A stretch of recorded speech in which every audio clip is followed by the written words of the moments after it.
What specifically about the physical nature did you feel like the team wasn't necessarily prepared for coming into tonight's game?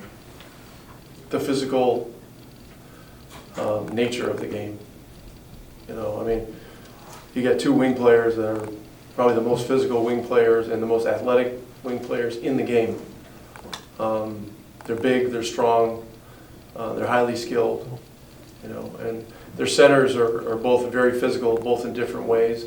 And their guards play physical. They pick you up full court and they hound you. And so, you know, this is a game we got to learn from and do better next time. How do you think Luka handled being the focal point of such a good defensive team, and what can he learn from that experience? Look, I think Luka handles everything well. It was frustrating because, you know, he got hit and knocked on the floor a couple times early, and teams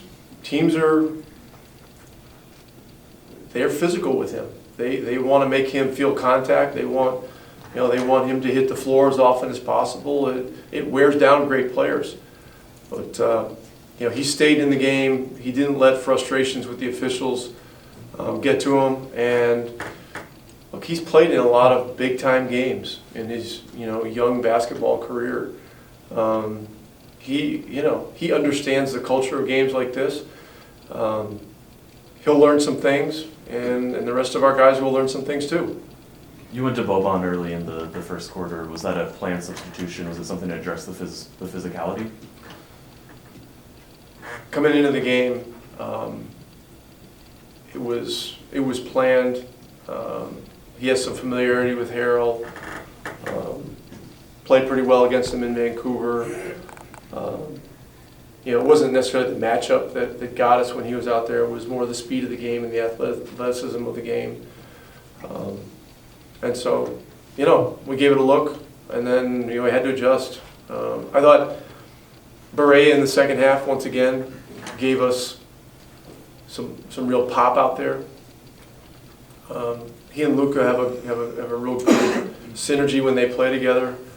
They have a lot of respect for each other, and you know, they play well off each other.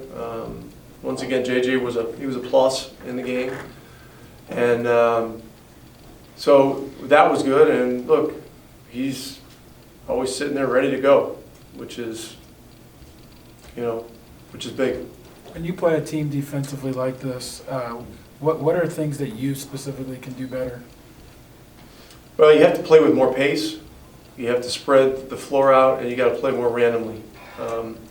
It's very much like a playoff game, and teams adjust to plays in playoff games. You know, I've said this many times. One of the years we won in 2011 is that we were playing a very random game. It was guys that trusted each other, trusted the pass, knew each other's strengths and weaknesses, and played off of each other well. In the second half, we did a better job of that.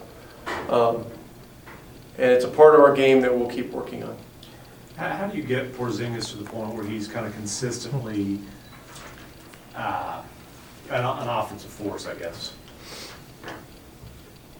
Just keep doing what we've been doing, which is, you know, working with him every day on his body, on his strength, conditioning, working with him on the floor, playing with his teammates within our offense. You know, tonight he went to the 5 spot early in the second half. He hasn't played a lot there, but we've actually had some decent, pretty good results, I should say, with him playing 5. So that's an option going forward. But it's a position that's a little unfamiliar, and so.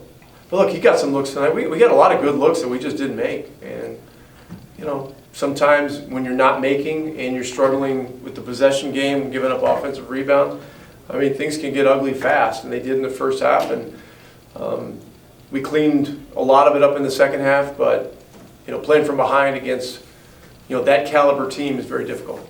Going back to Barea, you've been selective with when you've thrown him out there. What made you decide the third quarter was a good time? I don't know if I'd like the term "throw him out there." Fair enough. Deployed him, substituted him in. You've been selective when you've decided. It was a joke. Oh, fair enough. What made you decide the third quarter was the right time? It's just, it was one of those games. And, looking back on it, Probably could have gone to him in the first half. But look, the guys that have been in the rotation have been doing a good job, and I wanted everybody to feel the game, feel what was going on, have a chance to contribute it positively to the game. And second half it was time to pull the trigger. So look, man, he did a great job. Would JJ get more playing time after the night? We'll have to see. We'll have to see. It'll depend on the situation. But he certainly put everybody on notice that he's ready, which shouldn't be a surprise to anybody that knows him. Thanks. Hey there, NBA fans. Thank you so much for watching. If you enjoyed, please subscribe at Fanatics View down below.